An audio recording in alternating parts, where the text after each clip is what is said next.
Hello everyone, this week's topic is therapeutic modalities. The first question is identify the most common indications for therapeutic modality application. Therapeutic modality can be defined as a device or apparatus having curative powers.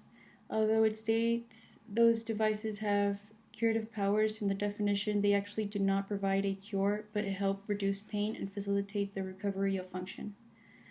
Some common indications for therapeutic modality application are pain relief, restoration of neuromuscular control, swelling management, treatment of adhesions in conjunction with manual therapy, and acceleration of repair in selected circumstances like use of low intensity pulse ultrasound in fracture care.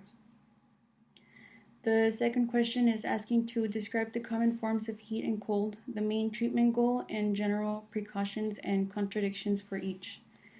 The common forms that cold can be applied are as ice pack, a commercial cold pack, a commercial cold water circulating unit, cold water immersion or whirlpool, or ice massage.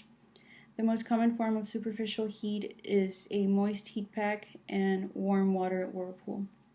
Some other superficial heating devices are paraffin baths, heat lamps, and fluidotherapy.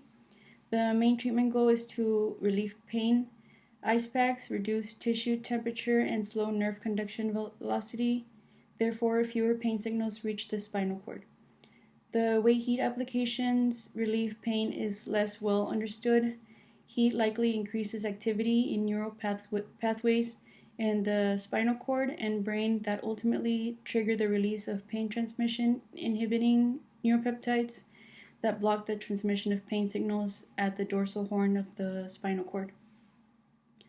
Cold application is contradicted in people with conditions like cold urticaria, which is an allergic reaction to cold exposure, Raynaud's phenomenon, cold-induced hemoglobinuria, and cryoglobulinemia. Injury to certain peripheral nerves with cold is also something to be careful with. Some precautions to take with superficial heat are to prevent burns with heating and to prevent contamination of open wounds. Bacteria grow and live in warm and moist environments. It is important to keep equipment and areas clean after each use. The third question is identify two of the many forms of manual therapy. Two forms of manual therapy are joint mobilization and massage. In joint mobilization, pressure or force is applied on a joint to move it in a specific direction. This helps improve joint range of motion and helps reduce pain. Massage is a form of manual therapy used to promote healing and reduce muscle tension. The last question is describe how EMG biofeedback can be applied in rehabilitation. Electromyographic biofeedback is most commonly used in the treatment of musculoskeletal impairment. It is used to record electrical activity in a muscle.